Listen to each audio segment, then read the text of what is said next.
महाभारत से एक बात तो निश्चित ही सीखने को मिलती है कि ज्यादा समस्याओं का समाधान बातचीत से नहीं होता और यह भी तय है कि युद्ध से अंत में कुछ हासिल नहीं होता। इसका मतलब यह है कि वार्तालाप होने के बाद युद्ध करो और युद्ध करने के बाद तबाही पर आंसू बहाओ। दरअसल यह सवाल बेहद ही महत्वपूर्ण है कि महाभारत युद्ध के बाद भारत की क्या गति हुई। दरअसल महाभारत युद्ध की चर्चा हम सभी करते हैं, लेकिन इस युद्ध के परिणाम की चर्चा हम सब कभी नहीं करते। महाभारत के भीषण युद्ध ने संपूर्ण भारतवर्ष पर क्या प्रभाव डाला था, इसकी चर्चा बहुत ही कम की जाती है। तो आइए जानते हैं इस वीडियो में कि महाभारत के भीषण युद्ध ने पूरे ही भारतवर्ष पर क्या असर डाला था।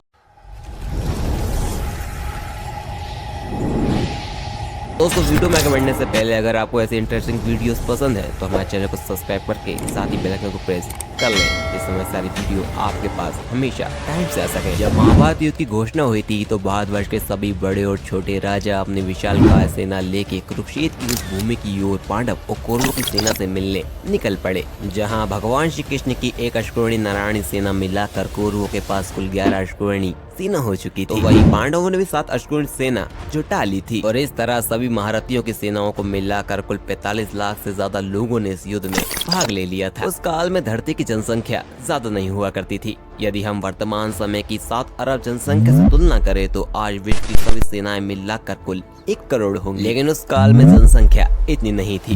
1947 से पहले भारत की जनसंख्या लगभग 40 करोड़ के आसपास थी। उस समय में थोड़ा और पीछे जाएंगे तो 1650 ईसा पूर्व पूरी धरती की जनसंख्या ही लगभग 50 करोड़ और इस प्रकार यदि हम और पीछे जाएंगे तो हमें धरती की जनसंख्या इससे भी आधी ही मिलेगी। तो तब पे हम ये अनुमान लगा सकते हैं कि 3112 ईसा पूर्व धरती की जनसंख्या कितनी रही होगी, लेकिन अनुमान ज्ञान नहीं होता। हाँ, ये वास्तविकता के करीब हो सकता है और नहीं, लेकिन यदि 1 करोड़ लोगों ने इस युद्ध में भाग लिया होगा तो निश्चित ही कम से कम भारत की जनसंख्या 5 से 6 करोड़ के बीच में तो रही होगी, क्योंकि तब आज इतने शहर और गांव नहीं थे। 45 लाख की बड़ी सेना के बीच महाभारत का भीषण युद्ध कुल 18 दिनों तक चला और इस युद्ध के अंत में कुल 18 योद्धा ही जीवित बचे थे। महाभारत युद्ध के पश्चात कौरवों की तरफ से 3 योद्धा और पांडवों की तरफ से 15 यानी कुल 18 योद्धा जीवित बचे, जिसमें कौरवों की ओर से कृतिवर्मा, कृपाचार्य और अश्वत्थामा थे, जबकि पांडव की ओर से युधिष्ठिर, युधिष्ठिर, अर्जुन, भीम, नकुल, सहदेव, भगवान श्री कृष्ण आदि। हालांकि इतिहास के कुछ पन्नों के अनुसार महाभारत के भीषण युद्ध में 39,40,000 योद्धा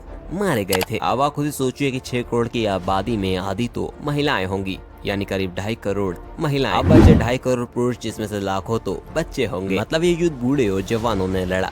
उनमें से कुछ जवान तो उनके पुत्र ही थे जिनका कोई पुत्र नहीं हुआ। कौरवों की ओर से दुर्योधन व उसके 99 भाइयों सहित भीष्म, द्रोणाचार्य, कर्ण, मद्र, नरेश, शल्य, शकुनी, कलिंगराज, शतायु, जयद्रथ, भगदत्त, विंद, अनुविंद, कंबोजराज, सुदर्शन और प्रदल आदि उनके पुत्र पौध भी इस युद्ध में शामिल थे और ये सभी योद्धा इस युद्ध में मारे गए। इस युद्ध में कौरवों के कुल का नाश हो गया।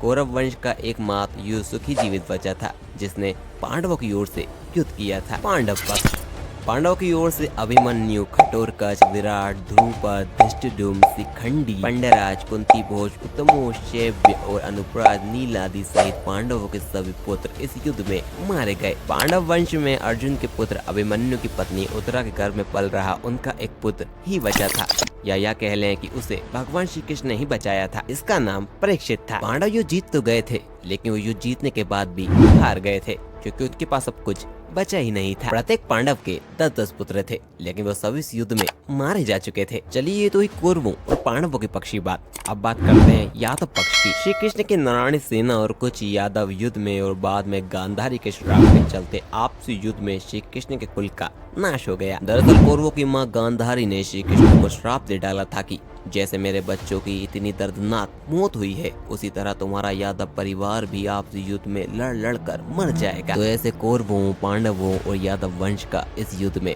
विनाश हो गया। लेकिन अभी एक पक्ष की बात करना रह गई है, जो थे भारतवर्ष के सभी राजा। इस तरह हमने देखा कि इस युद्ध में कई पिता महापिता पुत्रों ने एक साथ भाग लिया था, जिसके चलते 3 पीढ़ियां एक साथ खत्म हो गई थी। कौरवों और पांडवों के इस भयंकर युद्ध में सिर्फ उनका ही वंश नष्ट नहीं हुआ, बल्कि भारतवर्ष के कई राजाओं के राज्यों का वंश और उनकी सेनाओं का भी नाश हो गया, क्योंकि इस युद्ध में देश विदेश के लाखों राजा महाराजाओं और उनके सैनिकों ने भाग लिया था। अब इस युद्ध का परिणाम भारत पे क्या पड़ा, आइए ये समझते हैं। जैसा कि हमने बताया कि इस युद्ध में 3 पीढ़ियां समाप्त हो गई थी। ऐसे में लाखों महिलाएं भारी जवानी में विधवा हो चुकी थी। लाखों महिलाओं के समक्ष पुरुषों का संकट खड़ा हो चुका था। अर्थात उनके विवाह के लिए पुरुषों का होना भी तो जरूरी था। यह सिर्फ अनुमान ही लगाया जा सकता है, हालांकि अनुमान ज्ञान नहीं होता, लेकिन ये तय है कि इसके कारण समाज में धर्म संकट की स्थिति खड़ी हो गई। समाज का नेतृत्व करने वाला कोई नहीं था, राज्यों में बिखराव हो चुका था। इतने लोग ही नहीं बचे थे कि वो राज्यों की व्यवस्थाओं को संचालित कर सके। कहते हैं कि इस युद्ध के परिणाम स्वरूप भारत से वैदिक धर्म, समाज, संस्कृति और सभ्यता का पतन हो गया। इस युद्ध के बाद से ही अखंड भारत बहुधर्मिक और बहुसंस्कृतिक का देश बनकर खंड खंड होता चला गया। युद्ध के बाद युधिष्ठिर संपूर्ण भारतवर्ष के राजा तो बन गए थे, लेकिन सब कुछ खोकर किसी भी पांडव में राजपाट करने की इच्छा बची ही नहीं। सभी को वैराग्य प्राप्त हो गया था और यह देखते हुए युधिष्ठिर ने राजा का सिंहासन परीक्षित को सौंपा और खुद चल पड़े हिमालय की ओर जीवन की अंतिम यात्रा पर। और उनके साथ चले उनके चारों भाई और उनकी पत्नी द्रौपदी। इससे पहले ही धृतराज, विदुर, गांधारी हिमालय की ओर चले गए थे और वहीं सबका अंत हो गया। महाभारत युद्ध के कारण देश बर्बाद हुआ।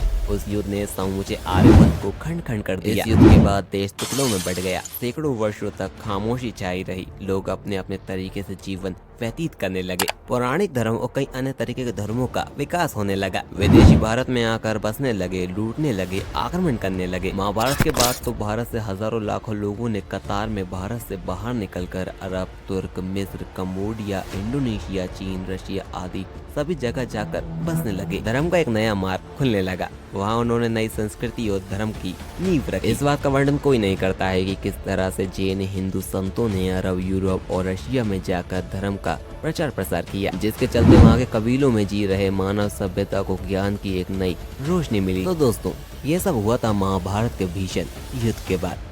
आपको हमारी जानकारी कैसी लगी हमें जरूर बताएं। और ऐसे ही मोर वीडियोस के लिए आप अपने चैनल द मास्टरमाइंड को सब्सक्राइब जरूर करें। तब तक के लिए जय हिंद, जय भारत।